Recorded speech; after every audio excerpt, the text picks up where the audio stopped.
जितनी चीजें आपको आसान दिखती है उतनी आसान नहीं होती है। अगर दोनों डायग्राम्स आपकी बिल्कुल सेम आई ना दोस्तों, तो समझ लो इस केस में आपका प्रूफ दैट खत्म हो चुका यूजिंग वेन डायग्राम। ये जब लॉजिक हम लोग वर्क करते हैं तो सबसे पहले तो हमें क्या क्या आना चाहिए पता है यार, ending, O-ring, implication, double implication, negation, ये चीज आनी चाहिए। इनके साथ इनके ट्रुथ टेबल पता होने चाहिए। तो यूनिट नंबर 1 के लिए सर कितना समय लगेगा, तो अप्रोक्सीमेटली 7 to 8 आवर्स में आपका यूनिट नंबर 1 जो है वो खत्म हो सकता है। अगर लाइसेंस प्लेट वाला सम रहता है कि भाई सबसे पहले तो 2 लेटर्स और बाद में डिजिट्स रहते हैं, तो अगर वो रिपीटेड आए तो क्या, जीरो को कंसिडर नहीं किया तो क्या, ये वाला टाइप आपको पूछा जा सकता है। देखो, एक परमिटेशन, एक कॉम्बिनेशन, एक प्रोबेबिलिटी, 15 मार्क यहाँ पे क्लियर हो गए। हाय हेलो नमस्ते दोस्तों, दिस इज रौनक सर और मैं आप सबका स्वागत करता हूं आपके प्यारे प्लेटफॉर्म आलसी इंजीनियर पे। दोस्तों, डिस्क्रीट मैथमेटिक्स जो सेकेंड ईयर के फर्स्ट सेमेस्टर के बच्चों को है, जो कि आईटी और एएमएल का एक्सक्लूसिव सिलेबस रहेगा पुणे यूनिवर्सिटी का, उनकी है इन सेमेस्टर 30 मार्क्स की, जिसमें पहले 2 यूनिट की हम लोग आज स्ट्रेटेजी देखने वाले। दोस्तों यार, मीनवाइल अगर आप चैनल पे नए हो या फिर अब तक आपने चैनल को सब्सक्राइब नहीं किया है तो प्लीज चैनल को सब्सक्राइब जरूर कीजिएगा। दोस्तों, ये जो मैं स्ट्रैटेजी बताने वाला हूं, इन स्ट्रैटेजी में क्या क्या चीजें, नंबर 1 भाई क्या करना है, कितना करना है, क्या नहीं करना है, किसको डायरेक्टली स्किप करना है, एंड थर्ड इंपॉर्टेंट चीज, आपके सारे प्रीवियस पेपर्स में आपके साथ अभी इसी वीडियो में डिस्कस करने वाला हूं, लेकिन क्विकली पेन पेपर सामने रखिएगा और शुरुआत करते इमीडिएटली। इंजीनियरिंग करना अब हो गया और भी आसान। पुणे यूनिवर्सिटी का न्यूली अपडेटेड 2024 पैटर्न, 2019 पैटर्न और भी कई यूनिवर्सिटीज के fully updated curated PYQ inclusive courses अब आपको दिखेंगे आलसी इंजीनियर के ऐप पे। भाई 2 लाख से ज्यादा बच्चे ऑलरेडी जुड़ चुके, आप किस बात का वेट कर रहे हो? जल्दी से join us now, link in the description. Thank you. इसलिए आप देख सकते हो यहाँ पे आपका सबसे पहला पेपर है, ये आपका जनवरी 2023 का पेपर है। उसके बाद एक और पेपर है जो कि आपका अक्टूबर 23 का पेपर है। तो मैं time and again in papers पे जरूर आऊंगा, लेकिन मीनवाइल हम लोग सबसे पहले शुरुआत करते हैं यूनिट नंबर 1 के लिए, जिसका नाम है सेट थ्योरी एंड लॉजिक। नाम सुन के बहुत अच्छा लगता है क्योंकि हम लोगों ने जब छोटे थे तब हम लोग ये सीखे होंगे ये टॉपिक्स, तो हमें लगता है कि यार ये बहुत अच्छे से मैं कर पाऊंगा।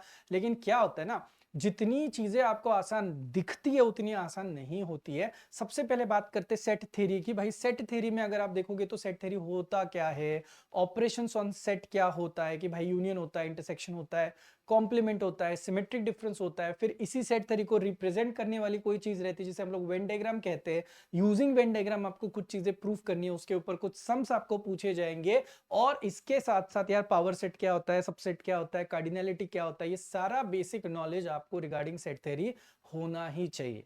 अब इसके साथ आप बोलोगे कि सर ये वेन डायग्राम वाली चीज आपने बोली, ये कुछ मुझे समझ में नहीं आया, हजम नहीं हुआ है। तो देखो भाई होता क्या है, A intersection B symmetric difference C, symbols है, is equivalent to A intersection B symmetric difference A intersection C. ये प्रूफ दैट करने के लिए पूछा जाता है यूजिंग वेन डायग्राम। जब ऐसे सवाल पूछे जाएंगे तो आपको करना क्या होता है, देखो यार सिंपल चीज, आपका ये यूनिवर्सल सेट दिखाओ, यहाँ पे ए दिखाओ, बी दिखाओ, यहाँ पे सी दिखाओ, और आपको करना क्या है, सबसे पहले let's say B symmetric difference सी बनाओ, उसको आप ए के साथ इंटरसेक्ट करो तो आपको कुछ एक शेडेड पोर्शन दिखाई देगा। इसी डायग्राम का मल्टीपल टाइम्स आप वर्क करोगे तब। सिमिलरली ए इंटरसेक्शन बी बनाओ, ए इंटरसेक्शन सी बनाओ, उसका आपको सिमेट्रिक डिफरेंस वर्क करना है। अगर दोनों डायग्राम्स आपकी बिल्कुल सेम आई ना दोस्तों, तो समझ लो इस केस में आपका प्रूफ दैट खत्म हो चुका यूजिंग वेन डायग्राम। इसी के साथ साथ एक और इंपॉर्टेंट टॉपिक जिसके ऊपर सवाल पूछे जाते हैं वो है principle of inclusion and exclusion. इसके बहुत सारे सम्स मैंने अपने ऐप पे अपने कोर्स में दिए हुए। ये सम्स किस तरीके से होते हैं, फॉर एग्जांपल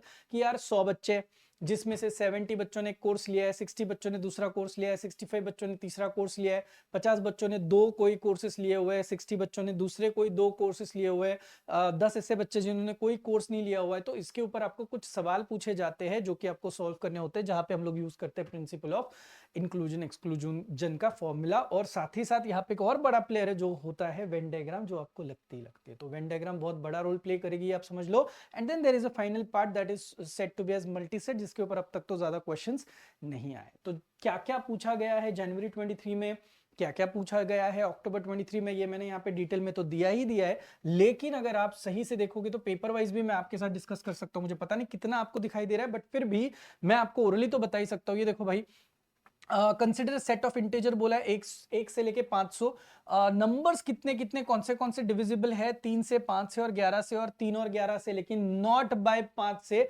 ऐसे सवाल जो होते हैं वो आप सॉल्व कर सकते हो यूजिंग वेन डायग्राम। ये बहुत इंटरेस्टिंग होता है जहां पे आपका ओवरऑल सॉल्विंग जो है वो Venn diagram and principle of inclusion exclusion का कॉन्सेप्ट यूज करके आप इसको वर्क कर सकते हो। नेक्स्ट अगेन वापस वेन डायग्राम के ऊपर प्रूव दैट पूछा है, जो मैंने थोड़ी देर पहले लिखा था, एक्सप्लेन किया था, वही चीज है।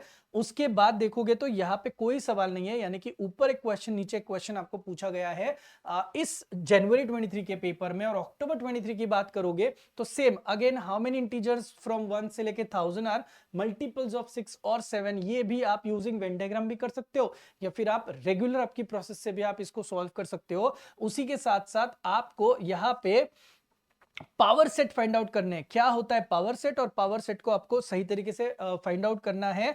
कुछ अलग अलग ए और बी नाम का सेट दिया हुआ है, उनको लेके उनके पावर सेट आपको क्रिएट करने होंगे, और साथ ही साथ एसोसिएटिव प्रॉपर्टी आपको यूजिंग वेन डायग्राम प्रूव करनी है, जिसका स्टेटमेंट भी उन्होंने दिया हुआ है। तो देखो भाई, इतना सब कुछ आपको सेट थ्योरी के ऊपर अब तक के आपके जो 2 पेपर हुए उसके ऊपर सवाल पूछे गए। अब इसके साथ साथ इसी यूनिट में और 2 कॉन्सेप्ट जो बहुत ज्यादा जरूरी है, वो है मैथमेटिकल इंडक्शन, जिसको बेसिकली सॉल्व करने के लिए आपको करना क्या होता है, n इज इक्वल टू 1, यानी कि इंडक्शन का बेसिस बोला जाता है उसको। उसके बाद n is equal to k, और उसके बाद होता है n is equal to k plus 1। ऐसे 3 स्टेप्स में ये सेग्रीगेटेड है। पहले को बेसिस बोला जाता है, दूसरे को जो बोला जाता है वो बोला जाता है इंडक्शन हाइपोथेसिस, और तीसरे को इंडक्शन स्टेप बोला जाता है। पहले आप n इज इक्वल टू 1 पे दिखाओ कि left hand side is equal to right hand side आ रही है, फिर आप n is equal to k पे चीजें एज्यूम करो कि हाँ दे आर ट्रू, उसको इक्वेशन नंबर 1 दो, और उस इक्वेशन को यूज करके आप n is equal to k plus 1 पे left hand side is equal to right hand side आता है, ये क्लियरली प्रूव करने का आपको मौका मिलता है। इसे कहते हैं मैथमेटिकल इंडक्शन। जब सम सॉल्विंग करोगे तो 2 टाइप्स आते हैं, सब टाइप्स पकड़ लो, एक left hand side is equal to right hand side prove करो, या फिर कोई एक स्टेटमेंट जो कि डिविजिबल बाय है या फिर मल्टीपल ऑफ दिस है, इस टाइप का क्वेश्चन आपको यूजिंग मैथमेटिकल इंडक्शन पूछा जाता है। तो भाई एग्जाम में देखोगे तो आप देखोगे यहाँ पे भी इंडक्शन है पूछा गया है, आप यहाँ पे देखोगे तो यहाँ पे भी आपको इंडक्शन पूछा गया है। तो इंडक्शन के सवाल जो है वो आपको एग्जाम में जरूर पूछे जाते हैं। अब तक जितना अपन ने डिस्कस किया उसको बस मैं क्या कर रहा हूँ, यहाँ पे टिक मार्क कर रहा हूँ कि भाई अपना हो चुका है डिस्कस करके। ये देखो, तो भाई साहब अब पता चल चुका है कि आपको इंडक्शन की तैयारी किस तरीके से करनी है। नंबर ऑफ सम्स बहुत लिमिटेड है, आपको किसी भी बुक में मिल जाएंगे, और आपको एग्जैक्ट सम्स चाहिए तो जैसे मैंने बोला यार, ऐप पे मैंने यार बहुत मेहनत करी है, इन सारे टॉपिक्स को लेके निचोड़ के, रेफरेंस बुक लेके, लोकल ऑथर्स लेके मैंने सब कुछ किया हुआ है। And the last and the best topic in unit number 1 is logic. ये जब लॉजिक हम लोग वर्क करते हैं तो सबसे पहले तो हमें क्या क्या आना चाहिए पता है यार, ending, O-ring, implication, double implication, negation, ये चीज आनी चाहिए। इनके साथ इनके ट्रुथ टेबल पता होने चाहिए, कॉन्ट्रा पॉजिटिव क्या होता है, कॉन्वर्स क्या होता है, इनवर्स क्या होता है, ये पता होना चाहिए, सिंबॉलिक फॉर्म में चीजें कैसे लिखनी है ये भी हमें पता होना चाहिए। और इतना सब कुछ करने के साथ साथ हमें टॉटोलॉजी क्या होती है, ऑल ट्रू आते हैं, कॉन्ट्राडिक्शन क्या होते हैं, ऑल फॉल्स आते हैं, इन सारी चीजों के बारे में बेसिक नॉलेज होना बहुत जरूरी है। देखो भाई, ओवरऑल आप टॉपिक को देखोगे तो आपको समझ में आ जाएगा कि यार लॉजिकल कनेक्टिव्स पता होने चाहिए, converge, inverse, Contra positive, tautology. अब यहाँ पे कुछ चीजें ऐसी है जो कि जैसे कि क्वांटिफायर्स और वैलिडिटी ऑफ आर्गुमेंट एग्जाम में आ चुका है। डीएनएफ सीएनएफ अब तक के पेपर्स में तो नहीं आया हुआ है। आप अगर देखोगे वैलिडिटी ऑफ आर्गुमेंट में, जैसे कि कोई स्टेटमेंट्स आपको दिया जाता है और उसका देयरफॉर वाला वर्जन दिया जाता है और बोला जाता है उसकी वैलिडिटी चेक करो। क्या चेक करो? वैलिडिटी। जब वैलिडिटी चेक करने की बारी आती है ना दोस्तों, तब आपको यहाँ पे समझ में आना चाहिए, इधर आप रूल्स ऑफ इन्फेरेंस यूज कर सकते हो, कॉन्ट्रडिक्शन, या फिर लॉजिकली भी उसको वैलिडिटीज की चेक करने के लिए आप बिल्कुल जा सकते हो। ये आप समझ लो। क्वांटिफायर्स में 2 टाइप के क्वांटिफायर्स रहते हैं, एग्जिस्टेंशियल क्वांटिफायर्स या फिर यूनिवर्सल क्वांटिफायर्स। इसके ऊपर भी एग्जाम में सवाल पूछे गए हैं, तो ये आपको ध्यान से इतनी चीजें तो करनी है, मैंडेटरी है भाई, इतनी चीजें आपको आनी चाहिए। अब पेपर देखोगे तो देखो यार sir, Contra positive, converge, inverse पूछा है, अब भी मैंने डिस्कस किया आपके साथ। यहाँ पे यूजिंग ट्रुथ टेबल कुछ चीजें प्रूफ करनी है, ये भी आपको मैंने सिखाया। यहाँ पे वैलिडिटी ऑफ आर्गुमेंट के बारे में मैंने डिस्कस किया था, तो ये भी आपको, मतलब यहाँ के सारा का सारा जो सेक्शन है वो अभी कवर हो चुका है, ये मैथमेटिकल इंडक्शन से रिलेटेड था। नेक्स्ट पेपर में देखोगे तो यहाँ पे आपको पूछा है क्वांटिफायर्स के बारे में। तो क्वांटिफायर्स को बस सिंबॉलिक फॉर्मेट में इनको सही तरीके से लिख के देना है। तो इसी के साथ साथ यहाँ पे एक प्रूव दैट वाला भी क्वेश्चन पूछा हुआ है, जहां पे आपको करना क्या है यार, आपको ट्रुथ टेबल का बेसिकली सहारा लेना है और उसको लेके आपको left hand side is equal to right hand side एक तो प्रूव करनी है, वो आपको सही तरीके से आएगी। ये आपको अगर ट्रुथ टेबल आया तो आप कंक्लूड कर सकते हो। राइट। ओवरऑल अगर आप पूछोगे तो ये वाला भी क्वेश्चन खत्म हो गया। ये देखो यार, ये तो मैथमेटिकल इंडक्शन वाला था, तो इधर से हम लोगों का सब कुछ खत्म हो गया, तीनों के तीनों, और यहां से भी तीनों हम लोगों के खत्म हो गए। तो देखोगे तो मुझे पूछोगे तो यूनिट नंबर 1 के लिए सर कितना समय लगेगा, तो अप्रोक्सीमेटली 7 to 8 आवर्स में आपका यूनिट नंबर 1 जो है वो खत्म हो सकता है, अगर आप इनको सबको इन डेप्थ एनालिसिस करोगे और इंडक्शन के सम एक्सक्लूसिवली अगर सॉल्व करोगे तो ही। Understood this. तो यूनिट 1 के बारे में आई एम श्योर आपको काफी जानकारी मिल चुकी होगी। अब आगे बढ़ते हैं यूनिट नंबर 2 के लिए। यूनिट नंबर 2 बेसिकली है क्या भाई, नाम देखो कितना खतरनाक है, जितना बड़ा नाम उतने कारनामे कम है इसके। आप देखो कॉम्बिनोट्रिक्स एंड डिस्क्रीट प्रोबेबिलिटी लिखा हुआ है। अगर मैं इसको एकदम क्या बोले संक्षिप्त में बताऊं तो ये बेसिकली है कौन पता है, परम्यूटेशन, कॉम्बिनेशन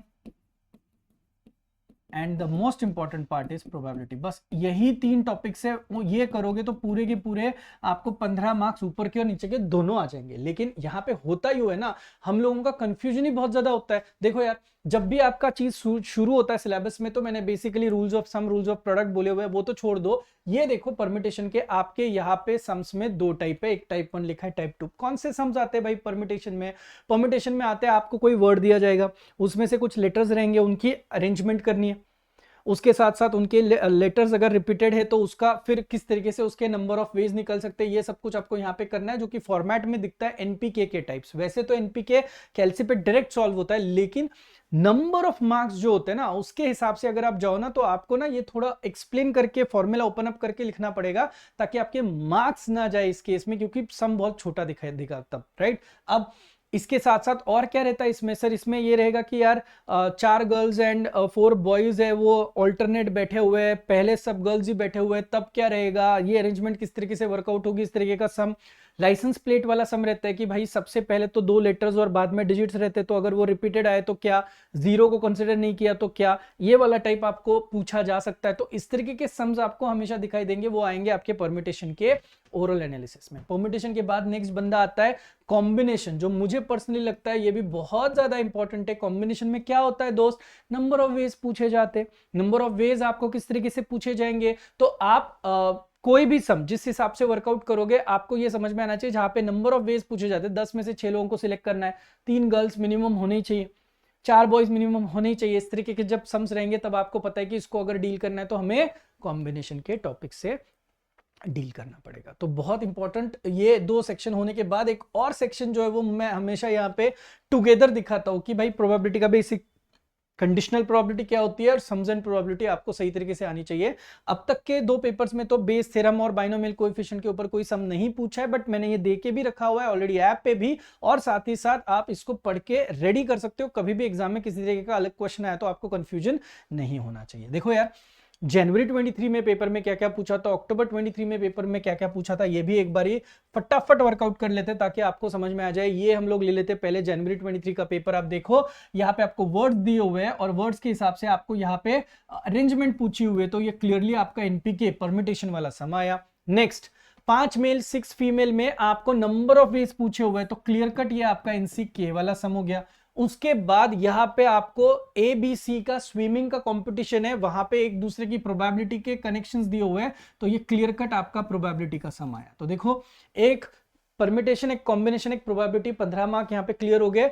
डिस्ट्रीब्यूशन भले अजीब सा दिखाई दे रहा हो, नेक्स्ट पेपर में उन्होंने कवर किया है 3 6 6। वैसे तो यार लेंथ वाइज देखोगे तो तीनों मेरे को सेम लग रहा है, मार्किंग ऐसे क्यों किया पता नहीं। Similarly next is licence plate वाला समय, अगेन यहाँ पे एनपीके का लॉजिक आपका वर्कआउट होता है। नेक्स्ट देखोगे तो यहाँ पे नंबर ऑफ वेज पूछा हुआ है, नंबर ऑफ वेज यानी कि वापस यहाँ पे एनसीके का लॉजिक यूज हुआ है। और लास्ट पार्ट जहां पे मैं हमेशा कहता हूं कि प्रोबेबिलिटी में इनको बैग एंड बॉल, डाइस, ये सम्स बहुत ज्यादा पसंद है, well shuffled pack of cards, इस तरीके के सम्स यहां पे आ चुके हैं। इसको आप इधर प्रोबेबिलिटी से भी सॉल्व कर सकते हो या फिर प्रोबेबिलिटी प्लस एनसीके का कॉम्बिनेशन भी आप यहां पे यूज कर सकते हो। ये रहा आपका जनवरी 23 का पेपर। हैविंग सेड दिस, अक्टूबर 23 में आप देख सकते हो यहाँ पे पहला ही सवाल आपको डायरेक्टली प्रोबेबिलिटी का पूछा था, डाइस वाला।